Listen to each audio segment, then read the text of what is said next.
I just got home from one of the most profound group experiences that I've ever been a part of. 250 men, 5 days camping out on the land, doing deep process work and experiencing a whole lot of breakthroughs. I watched men letting go of the stories and the limitations that they'd been holding on to for their entire lives. I saw men own and embrace parts of themselves that they thought were unlovable or disgusting or shameful. Their addictions, their sexuality, their bodies, their emotions, their wounds, and all the fuck ups that they've had in their life. Powerful stuff. So, in this episode, I'm going to be sharing my perspective as one of the lead facilitators at an event called The Gathering of Men, which is one of Australia's largest men's events.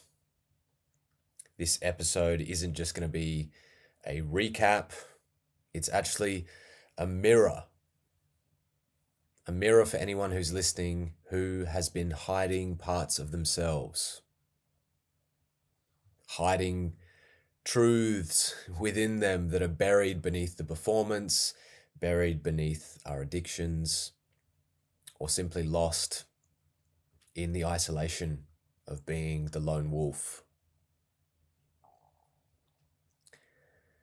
This is going to be an invitation to own the parts of yourself that you might have disowned out of fear or avoidance.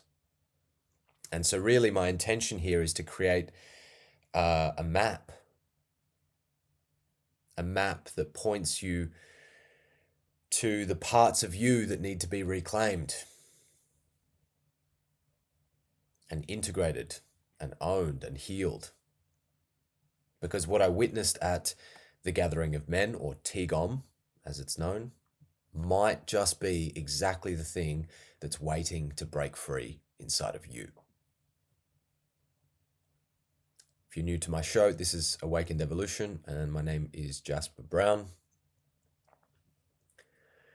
So I want to start by talking more about this hidden truth that exists inside of men.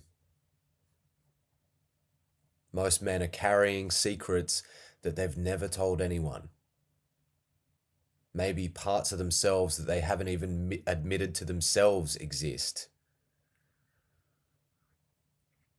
And just before TGOM, I did a whole episode on the truth and why we hide from the truth. And at TGOM, I got to hold a workshop about the truth and guide 30, 40 odd men through the process of how to bring themselves into alignment with the truth. And it was extremely powerful. And the frame that I want to set up around this and to help you understand is that the truth is not just something that you tell. It's a principle that you embody. And the invitation that I'm suggesting here is that it becomes a value that actually guides your entire life. And at the same time, it's not that simple, is it? Because most of us struggle with the truth.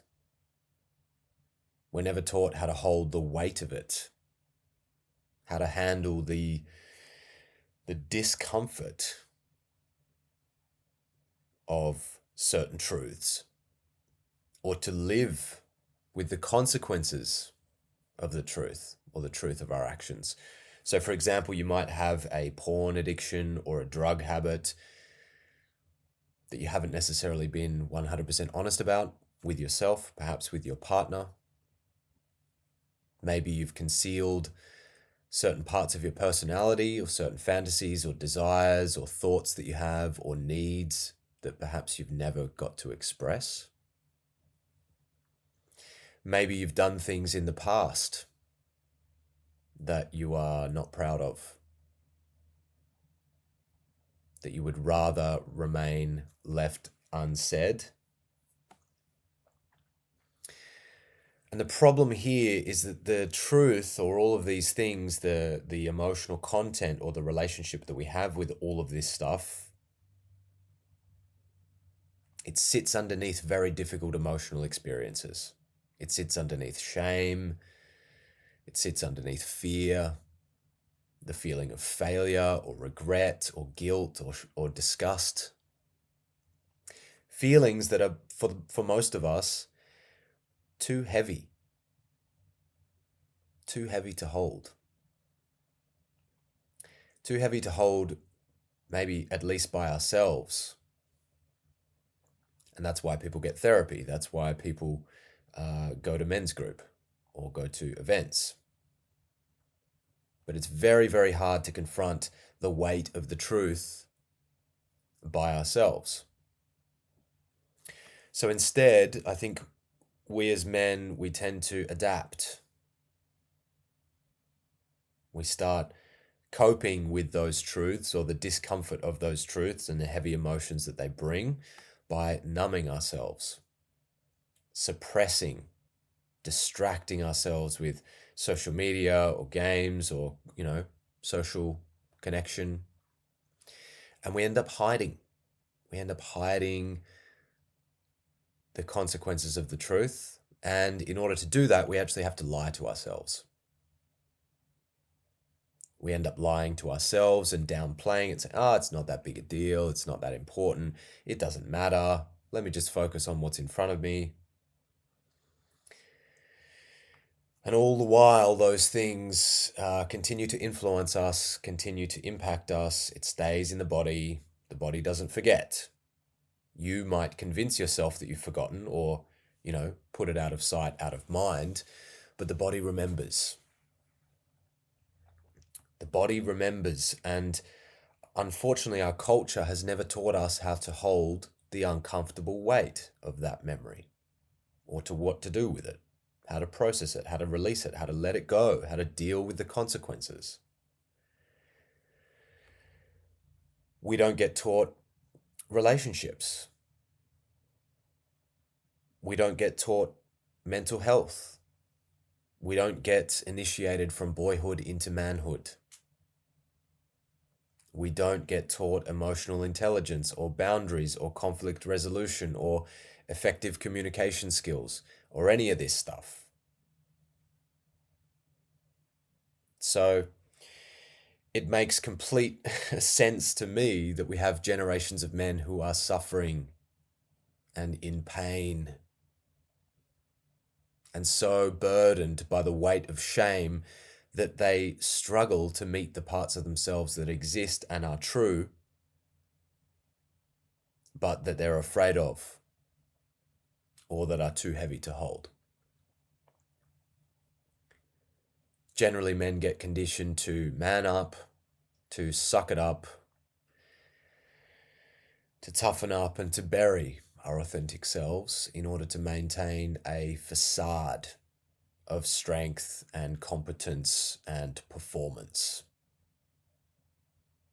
Meanwhile, all of these unhealed wounds that exist inside of us, our attachment trauma, our PTSD, our heartbreaks and the grief of losing people that we love, the pain and the suffering of life, all of that stuff goes unprocessed or partially processed, barely processed. And it just stacks up over time. It compounds. It gets worse and worse and worse. The more you leave it unaddressed, you can go a whole lifetime of not meeting yourself, not getting the space to process, not getting to the truth that exists inside of you. Which is exactly why men's groups and therapy and coaching and events like the Gathering of Men are absolutely priceless and essential for healing and growth if you're serious about it. And it's without these kind of ritualistic, held, skillfully facilitated spaces that the truth stays buried inside of us. Most men have never had a space to be fully seen without the burden of all the conditioning and the performance mindset. You know, we have to put a tough face on, we have to suck it up. Most men have never been given full permission to be imperfect, to be broken, or courageously not okay. And so these kind of initiatory containers where there is a certain frame and structure created for men to actually access the parts of themselves that they are so conditioned to hide from, creates the safety that men need. And along with that safety, there's a kind of paradoxical challenge. Men need to be challenged to step in to the places that they're afraid of. And this is one of the beautiful kind of paradoxes of masculine healing. We kind of need some pressure, we need leverage to force us to overcome the resistance and to step into what lies beyond. The vulnerability of the truth. These kind of containers create a sense of brotherhood and belonging and a kind of shared aspiration of like, how can we come together and meet this need in a way that feels really fucking empowering. This is the antidote to the lone wolf mentality that so many of us men abide by. I can do it all by myself. I'm fine. I'm competent. I got my shit together. I don't need to talk about it. I don't need help. I'm not going to ask for help. That's weak. But if you're in a space where there's hundreds of men admitting this kind of stuff and facing these parts of themselves, there's a collective experience happening there. And it feels really empowering to be a part of that. To have good men at your side, at your back, protecting you, guarding you, inspiring you, and pushing you. And we actually get a very deep experience of relationship with other men that I believe, and I have experienced, to be just profoundly fulfilling. So beautifully fulfilling. These kind of ritualistic held spaces are a mirror. A powerful, powerful mirror that helps us to see that we're not alone, that we are not unique, and that the problems that you're experiencing are echoed by hundreds of other men.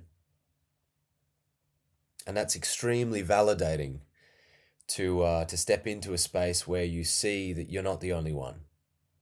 And the pain that you're experiencing, the thing that you struggle with, is actually, it's a collective experience.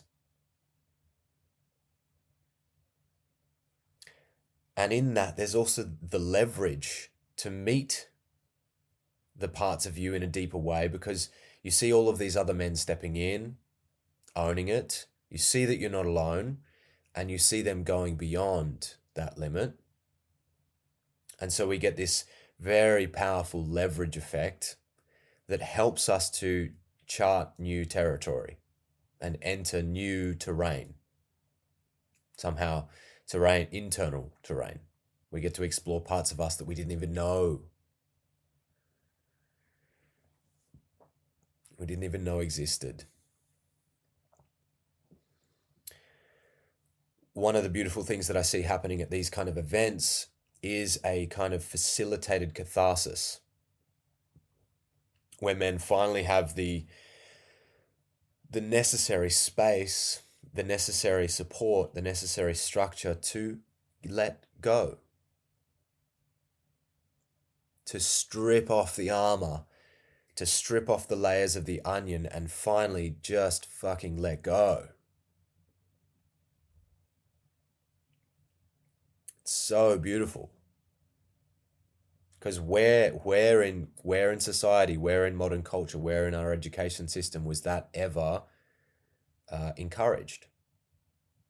When were you ever given permission to just fully crack and have a fucking breakdown?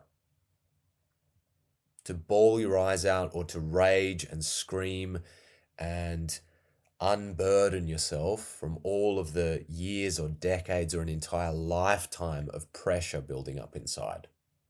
Where is it safe to do that?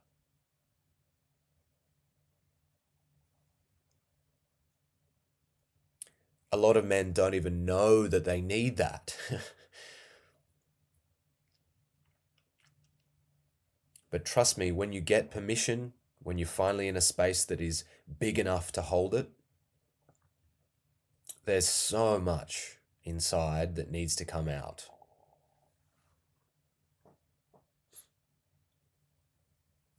And one of the most beautiful things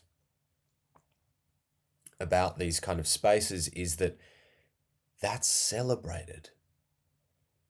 It's celebrated. So when a man goes there, when a man is finally courageous enough to let go and to fully feel and fully contact the parts of himself that he's been conditioned to hide, it is fucking celebrated. Because that's healing. That's growth. That's a new edge unlocked. And the collective space, that's what it's for. It's fulfilling its purpose, and you will be celebrated for stepping in and have the courage to go there. And through that process, through that celebration and the breakdown that turns into a breakthrough, that's how we all heal. So when one man goes through his process, it gives 10 other men permission to do their process. It helps all the other men connect and see the same thing in them that needs that, or that can identify with that, or that feels a resonance with that. It's extremely powerful. And then there's also the integration. Obviously, we have this big unlocking, releasing, this big process. And then it's beautiful to see that is held, or you're supported in a certain way by that collective of men to carry that work forward in your life. To not just have a peak state, but to actually turn that peak state into permanent traits or new skills. And take that intention with you to actually make sure that the effects of it ripple out into your life, ripple out into the collective, ripple out into your family or the culture or the community that you're a part of. And I think so many men, and I can speak for myself here as well, so many men never have that kind of breakthrough because they never had the leverage. They never had a brother or a mentor or facilitators around them who could see through their bullshit, who could see through their sort of surface level defense mechanisms and their resistances and their sneaky ways of avoiding that, because the ego will always avoid the thing that it doesn't feel comfortable with, that threatens its identity. And my ego was definitely resistant at first, because it would prefer to stay comfortable. It would prefer to stay in the familiarity. It would prefer to be in control. And so I definitely needed pushing. I needed leverage. I needed to be given permission and to feel that there was a space that was big enough to hold me to be able to fully let go. And the paradox here is that we don't know what we don't know. And so when you're in ignorance, you don't know what it is on the other side that you need until you're in it, until you experience it, until, so it kind of requires a leap of faith. And I think inside every man who is in this position or who hasn't had that kind of experience yet, there's an there's a longing, there's an unmet need, there's a quiet voice in the back of the mind pushing us in a certain way. The body is giving us feedback. The body is a highly intelligent system that's constantly giving us feedback and communicating to us. And because most men haven't been given the education to listen to the body, we can ignore. It's like the phone is ringing, but we can ignore that for a long time.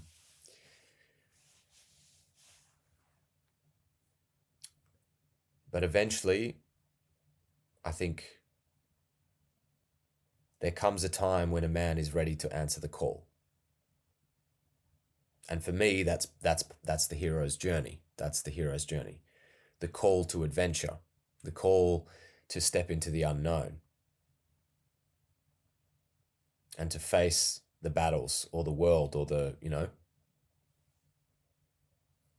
tests, the conflict, the inner conflict. But in order to do that, we need a nervous system that has a certain support. It has a certain regulation. It has others around us who are able to, we need mentors. Just like in the hero's journey, we need Gandalf to turn up to the Shire and say, it's time to go. You need to leave. You need to leave the comfort of the nest and you need to step out into the world. And in much the same way, we need mentors to say, it's time to leave that comfortable place in you and to step out into the unknown.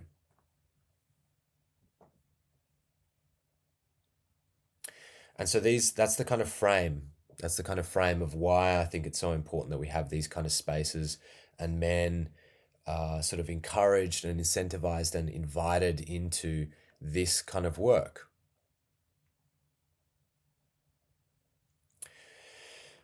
And the results are profound.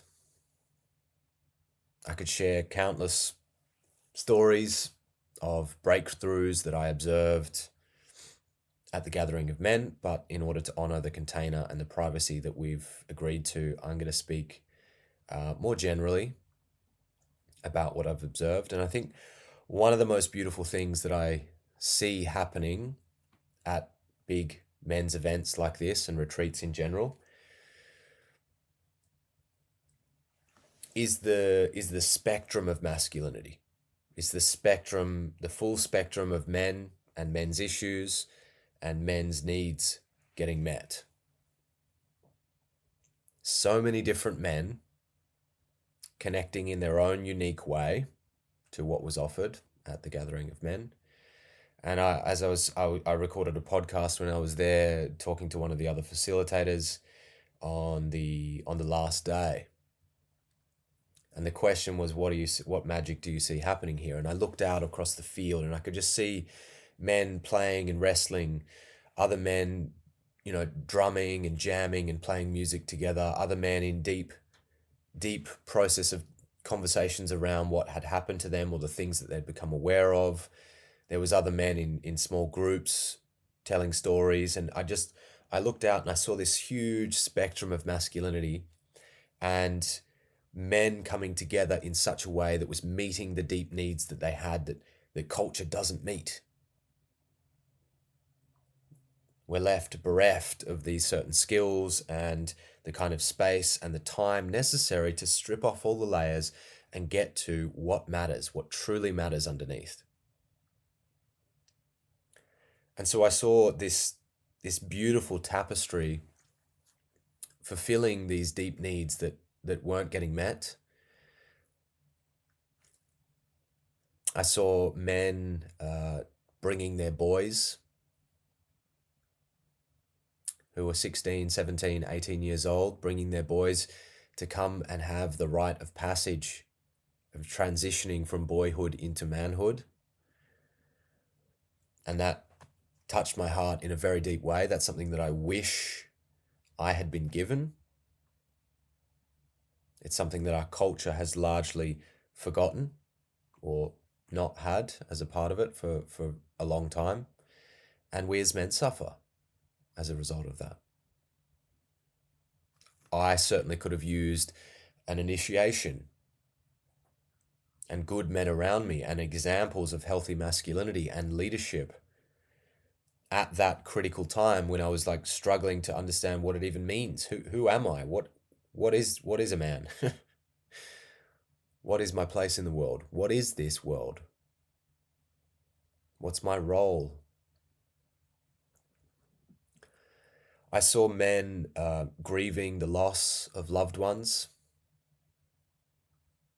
grieving the loss of their father, as I have been grieving the loss of my father, letting go of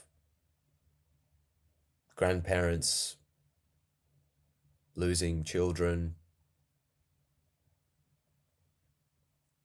these terrible weights, the weight of grief that I think so many of us tend to bury. So it was very beautiful for me to see that being tended to and accommodated and space made for that. A space where we can really drop in and feel the depth of whatever needs to be felt. Beautiful, beautiful gift. I saw men coming out as gay or bisexual, which was very, very special to be witness to that. And a kind of interesting kind of paradox, because this event with so many men is fairly heteronormative. And at the same time, we're doing lots of warrior shit. We're doing lots of, physical stuff. There's a lot of, it's a very heroic kind of archetypal energy within that. Warrior, lover. And then towards the end, some men express this, that their authentic truth was that there is a part of them that they have been ashamed of, afraid to admit, and yet is truthful.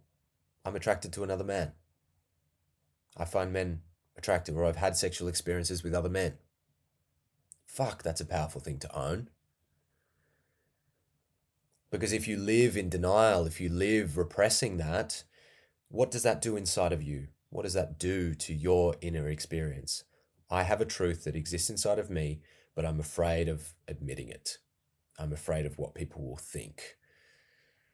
And so that creates an internal tension. It creates an internal war. We are by default out of integrity because we are pretending one thing or showing one thing to the world, and inside is a different reality. So there's a split. And our culture has so much internalized homophobia. I for one, grew up using the slur that's gay, and that was a bad thing. And so to see men stepping into their truth of being like, this is me, this is what I'm, fuck it. So beautiful. And when they did, the whole place erupting, everyone fucking cheering for that shit, celebrating the shit out of it.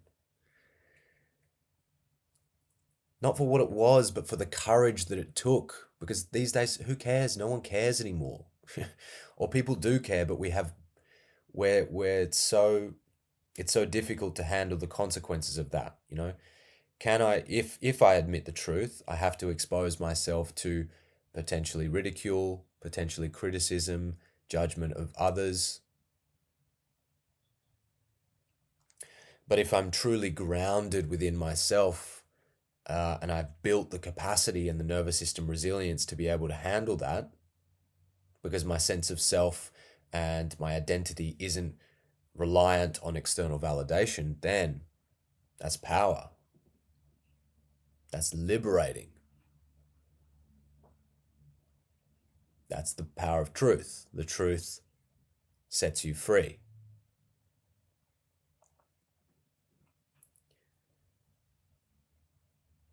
I've seen men connecting the dots between their childhood patterns, their wounding,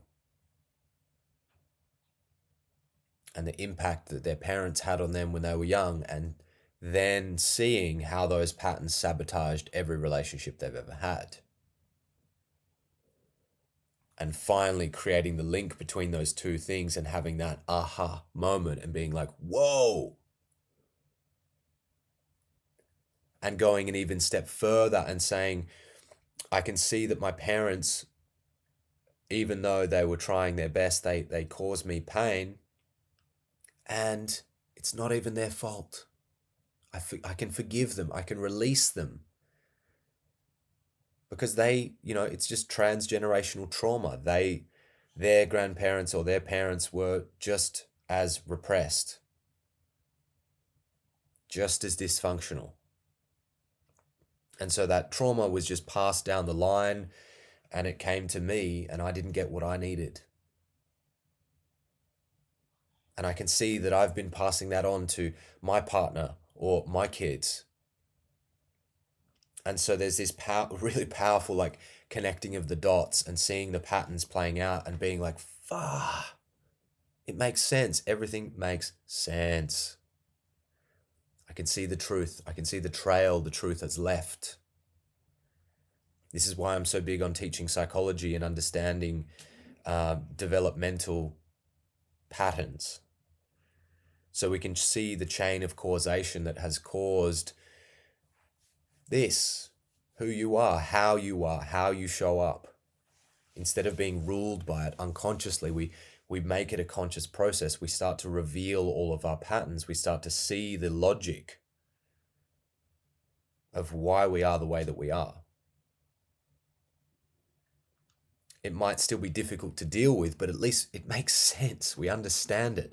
And slowly over time, we start to begin to unravel those patterns and change them.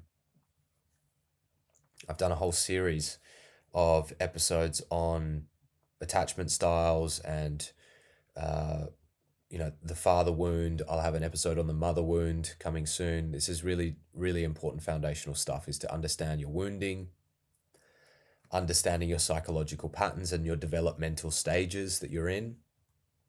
This is crucial foundational work for anyone who's interested in personal growth and development, if you're serious about it. I saw men tapping into their repressed anger. The anger and the rage that we have been conditioned not to feel, not to show, not to display. Men are supposed to stay good boys. Don't be too aggressive. Don't be too big. Don't be dangerous. Don't be scary. Better to bottle that stuff up. And so we become people pleasers. We become nice guys. We become weak and emasculated. And we struggle to defend ourselves. We struggle to have boundaries. We struggle to polarize the feminine. Because women are more masculine than we are these days, a lot of them. And men have lost their backbone. Men have become too soft. We've been conditioned out of our strength, and it's time to reclaim that. So I've seen men stepping in and finally giving themselves permission to be fucking angry. And to scream and to rage and to feel it, and also to contain it. Because for me, it's by going through, it's by going into the emotional experiences that we actually gain mastery. It's not by suppressing. It's by going through and deeply into the emotion that we start to understand it. We start to map that emotional experience and to meet the needs behind every emotional experience. And I've also done a podcast on how to get your needs met in relationships and emotional leadership. How to lead yourself with your emotions and how to understand what actual mastery there looks like. It's not by suppressing. It's not by just stoically shoving it all down and pretending it doesn't exist and keeping it, like an iron fist on it. It's by actually feeling it and meeting it so deeply that you can actually allow yourself to feel it and receive the message that emotion is bringing you, and to be able to transmute it And in the case of anger and aggression and rage, to be able to temper it, to have it as a sword that you can draw when you need it, but also to put back into your scabbard. If we never reach for it, it becomes rusty. We can't draw it out when we need it. And we have our power is taken away from us. We can't defend ourselves, or we can't defend those that we love. Or we bottle it up and it becomes resentment, and that leaks out in passive aggressivity or, repressed anger. I see men contacting their shame, naming the things that they're afraid of about themselves, the things that they feel guilty or ashamed of, that was actually keeping them small, that was keeping them repressed, was keeping them, disconnected from the full spectrum of themselves because they felt so ashamed about it. Shame thrives in the dark. And actually, when we name the shame, when we feel it, when we develop the capacity to sit in shame, we actually allow ourselves to receive the message of shame. Maybe you fucked up. Maybe you did something bad. Maybe you did something you're not proud of. Maybe there's an important lesson there for you to learn. And in order to learn that lesson, you need to feel and integrate the shame and to reflect on it and to process it. And how can you process anything if you don't talk about it? It's through the talking, it's through the processing, it's through the relating in those emotional experiences that we actually receive the gift, the wisdom or the transformation or the lesson. And in my life, the most powerful lessons that I ever learned were the things that made me feel shame. The things that I'm most ashamed of taught me the most. Because that's what shame does. Shame is a behavioral correction emotion. It lets you know when you're out of alignment with the collective. And as humans, we thrive as a part of a collective. We're social creatures. Shame is there to let you know when you've strayed from the path, when you are out of alignment with the values that we hold in society, or the values that you hold and the principles you hold for yourself. When you've been out of integrity, it makes sense that we feel shame. And that's good, because shame is helping us to see where we need to course correct, what we need to integrate, what shadow might be there that we have to own. And by speaking about it and feeling it and integrating it, we actually reclaim and level up. We go to a higher stage of development. Powerful.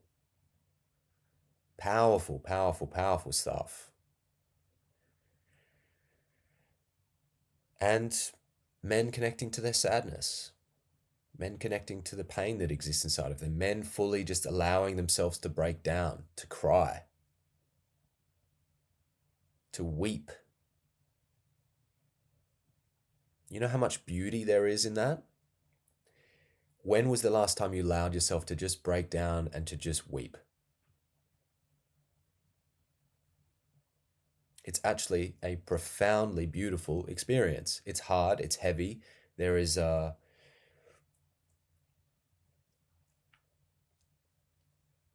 necessary weight. But within that weight, it makes you feel. You feel the weight of how much you cared about something.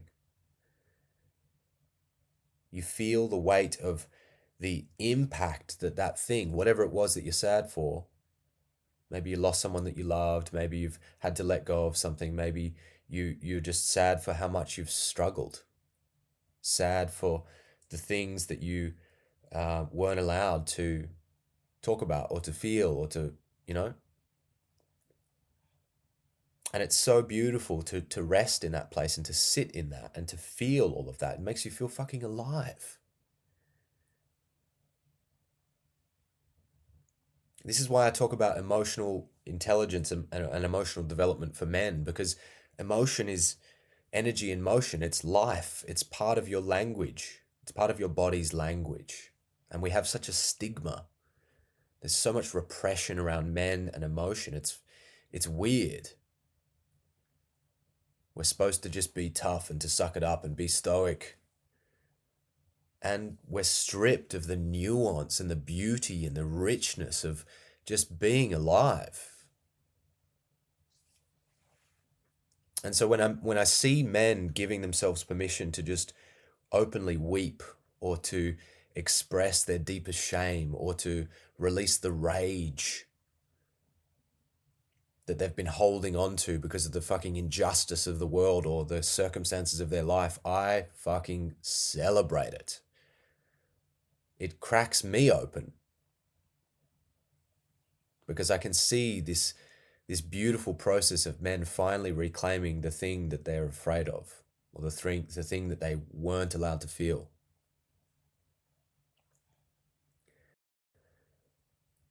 And I see men developing a new relationship to the concept of brotherhood.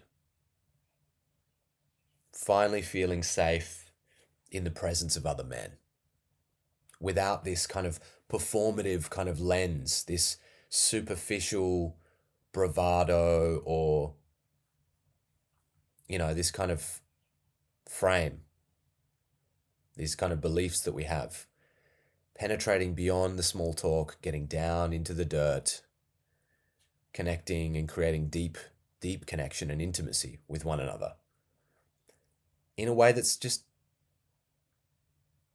beautiful. It's necessary. It's needed. Throughout history, for time immemorial, men have connected through hunting and, going to war together and training and sharpening each other. And it's so beautiful to see men who had been in a place of like lone wolfing it, to receive the support, to feel like they have other brothers at their shoulder who's like, yes, man, we've got you. I see you. You don't have to do it alone. You don't need to do it alone. You don't really want to do it alone. And that's really, really healing to see that, to see men coming together and giving each other that kind of medicine, that kind of love. I've seen men asking for help with sex and relationships with women, the confusion around the feminine, and getting the answers that they were searching for. Relating over these, like, relationships and sex, it's one of the most essential parts of life. And it's also so confusing, it's so complicated, can be extremely complicated and shrouded in shame and a lot of, lack of skill. And it's like a burning need. It's at the same time, it's like the evolutionary drive that comes through us. We want to fuck. We want to make love. We want to have children. We want to create new life. That's what life is doing. Life is constantly reproducing and creating. And at the same time, culturally, we're so stuck. We can't even talk about it. We don't get an education about these things. At school, I didn't get educated. I got the barest sexual education, zero education around how to show up in a relationship or how to understand women or how to express what you need or to do it with any kind of skill. And so I've been left to bumble and stumble and learn by falling on my face and fucking it up. So it's so beautiful to me to see all of these men come together and be like, hey, here's something I figured out. This is what working for me. This is, and sharing principles and just normalizing that kind of conversation. That's something I've been doing since day one with my men's groups. It's like, let's create a training space for the skills that we never received. How can we sharpen each other so we can all get what we need and build the kind of relationships and build the kind of life that we're all longing for, but nobody taught us how to create. We need a dojo. We need a training space for that. And for me, that's what men's spaces are all about. How do we sharpen each other and help each other get the things that we need and feel supported and powerful and authentic in the process? It's amazing. So there was just so many different unique ways that I saw men getting their needs met, finding the missing pieces of the puzzle, putting it together, and walking away from this kind of event with their cup overflowing. That's the power of these kind of professionally facilitated spaces and events. And the gathering of men, I have to say, is absolutely second to none. I had a chat with Dr. Robert Glover, the author of No More Mr. Nice Guy, towards the end. He was the keynote speaker at TGOM, and we had a couple of chats. And the last time I talked to him, I said, Robert, I'm curious to hear you go to these events all over the world. You're always doing seminars and retreats, and he's a legend in the space. And I said, how does this compare to everything else that you've seen? And he said, man, this is world class. World class. Finesse, attention to detail, the level of facilitation, everything. He was just like, this is one of the best things that I've seen. So to have that in our backyard here in Australia, for the men, that it's accessible to go to, it happens every year. Man, what a gift. What a special thing.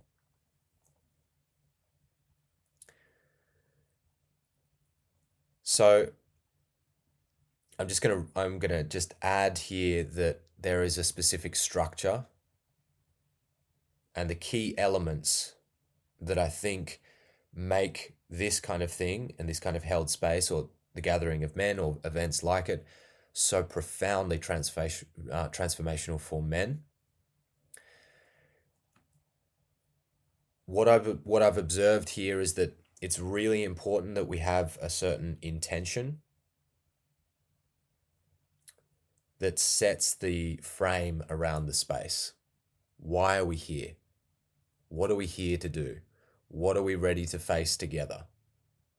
What is the collective need that we are attempting to meet as a group coming together? You can apply this to your men's group. You can apply this to a retreat that you're going to. You can apply this to a solo meditation or psychedelic journey. What's the intention? Then there's containment. We have a boundaried space. We have carved out time, physical location to remove distractions in order that we can drop in fully present. Something that I loved about that is that arriving on the land, even though there was a lot to do, I felt like it was a window, a doorway had opened up somehow, because normal life pulls us in so many different directions. But arriving there for those 5 days that I was there, I could just forget about everything else, and I could just be fully present with the process. And that was a real gift, to just be dialed in and fully in somehow, like to just be completely all in with the experience and surrendered without needing to worry about the rest of my life and all of the things that I'm committed to. So there was a certain containment which made it very potent. There was the element of challenge. Challenge, I think, is very necessary, especially for us men, to interrupt the default ego patterning and the comfort zone. We need to be to be put into alert, to somehow to be pushed up against the edge and challenged and leveraged to step over that threshold into transformation. I think that's really powerful. The space was also set up in a very ritualistic way. And I think that's actually quite important, because that symbolizes or signals to the psyche that something different is happening here. This is a sacred moment. This is not just the run-of-the-mill routine of my life. I'm stepping into a sacred space. And in sacred space, we actually open ourselves up to new realities, new states of consciousness, new experience. and deeper experience. So I think that ritual is actually really important for helping to prepare us for the initiation of it. There's the element of being witnessed in a space, that it's a collective experience. There's a real power in being on a stage, being seen, being witnessed by other men, express or integrate that dark truth that you've been avoiding. And, and then celebrated for that. Celebrated for the courage of showing up authentically and facing the edge and seeing, to have, so many guys jumped up on the microphone for the first time, were like, I'm terrified. I'm terrified of just speaking in front of this many people. This is a real edge, and then they would say that and everyone would be like, yes, like, well done. So that, and then from that, from them facing their fear and stepping into it, and then receiving the validation of like, celebrated by the collective. So powerful, so beautiful. It puts wind in the sails and motivates you to continue stepping into your edges. It's inspiring. There's the important element as well of reintegration. So making sure that when we leave such a space that we're prepared to bring that new version of ourselves, or those new truths that we're connected to, into our real life, into our relationships, and into action over time. It's super important. So there's an emergence. There's a rising emergence, something else that Dr. Glover said that he sees, 30 years ago, 40 years ago, when he first wrote the book, No More Mr. Nice Guy, there was nothing like this. And now these kind of events are popping up everywhere. So it's clear that men's work, or men are having their own wave, their own awakening, just like women had feminism that was meeting a deep, unfulfilled need in the feminine in our culture. Men are also experiencing a rising tide that is evidently being expressed by the collective, that we have this unmet need in the masculine psyche. There's a need for healing. There's a need for integration of new skills. There's a need for healthy challenge in order for us to grow and become the kind of men who can actually stand alongside empowered women. Because the traditional role of the traditional norms around masculinity ain't cutting it anymore. Women are literally calling for conscious, healthy, integrated men. And so it's exactly in entering into this kind of space that you become one of those men, by doing the work. So if you're not getting the results that you want in your life, in your relationships, in the bedroom, in your career, this is the kind of work that takes you to the next level. It's an investment in your development. It helps us to connect to this archetypal role of initiation, the initiation that we never had. So we're up against the pain, we're up against the frustration of not being given the skills and feeling the consequences of not being equipped to deal with challenges and with the feminine, with relationships, with the bedroom, and all of the dysfunctions that those areas of life entail. And at the same time, we're being given the pathway. We're being offered the space to step in and to give ourselves that initiation. And in doing so, we also get meaning. We find belonging. We discover a collective sense of purpose in the midst of a time of complete ideological chaos and fragmentation. When you look at the world, that's what I see. culture war, ideological war, political war, physical war. And that's very difficult for us to navigate. How do you know which way to go? What's right? What's wrong? We need maps. We need new maps. We need new stories. We need new structures to help us to orient and navigate new challenges, or the current challenges, And the cool part about this is that the hero's journey, this archetypal transformational journey that every hero in every book and every movie goes through, is not unique. We're playing a very old game. this game of life. And these archetypal stories, like the hero's journey, allow us to understand the different challenges, the different moments in the story that we're working through. And so by actually connecting to and stepping into a ritual and archetypal space, like these kind of gatherings, we're actually aligning ourselves with those beings who have come before us and who have charted a path. And that really helps us to realize that we're not alone in this.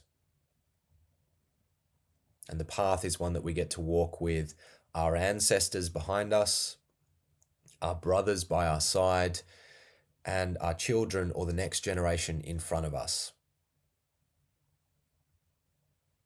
And so there's this very powerful kind of mythic lens that we can apply to this and see that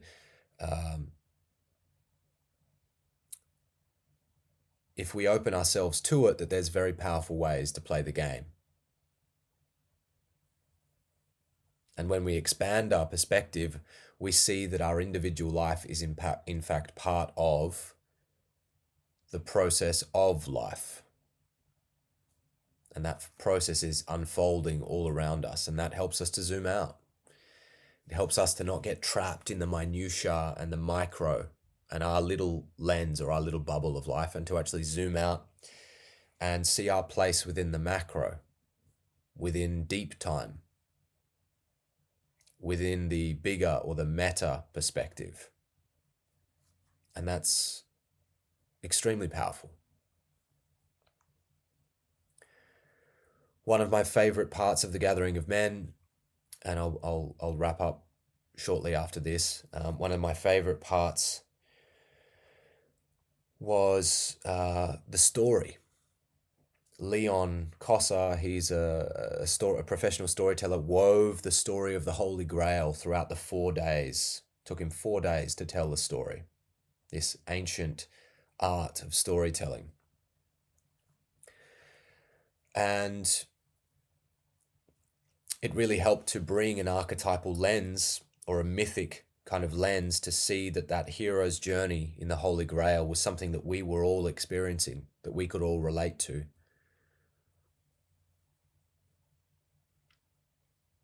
And towards the end of the retreat, when he was finally wrapping up the story, it brought me to tears. I wept. I wept at the beauty of it. And I could see that in him, this story was alive, and that story wrapped the whole experience in this frame, in this archetypal frame. Because aren't we all heroes in our own story? Aren't we all questing and searching for something,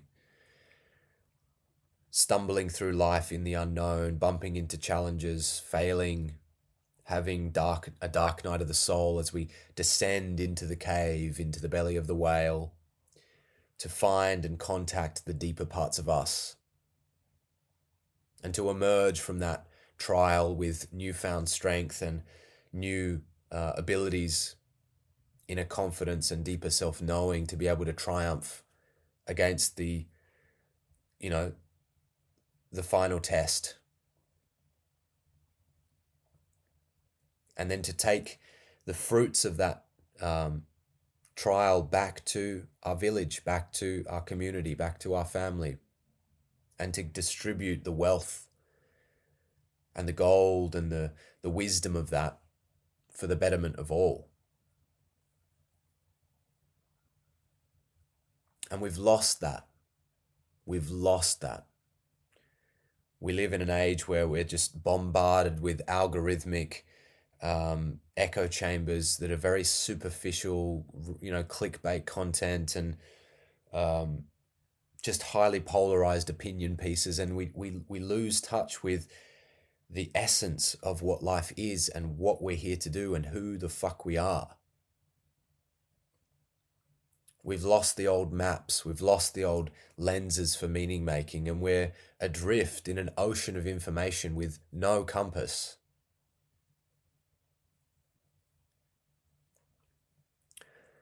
And this is the work I'm doing. This is what I'm trying to do here. This is what I'm trying to discover for myself and also transmit and share with you.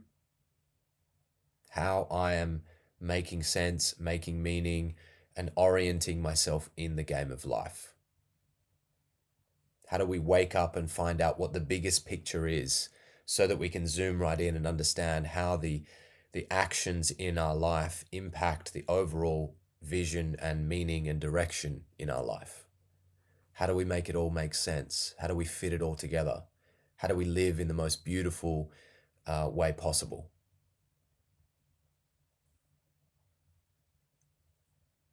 That's what I'm committed to. That's what I love sharing. That's what lights me up. So if that resonates, if that calls to you, if this is meaningful to you and speaks to something deep inside of you, then come and join us next year at the Gathering of Men. I think tickets are already available. It's epic. It's truly epic. I'll be there. In the meantime, if you want to immerse yourself in this kind of space, a dojo, a training space for your development and your skills as a man, come and join my men's group, The Conscious Masculine. You'll find the link for that below.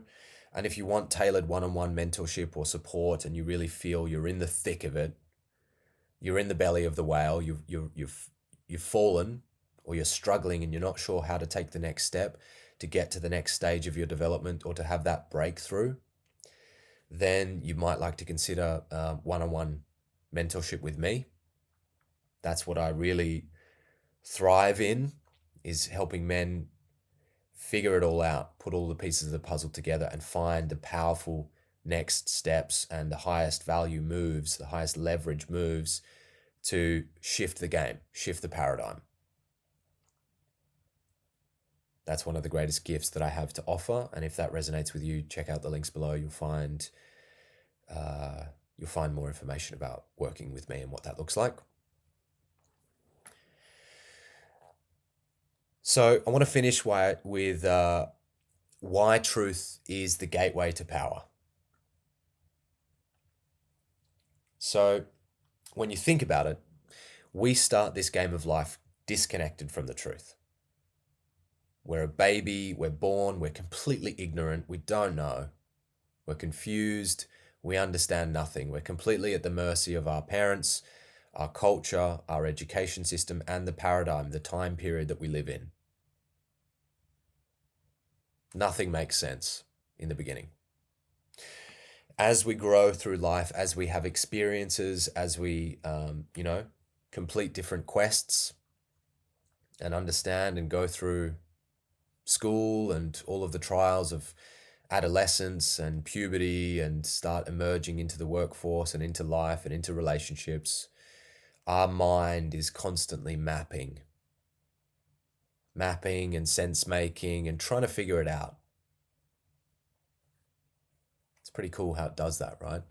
Our culture brings us up to a certain level.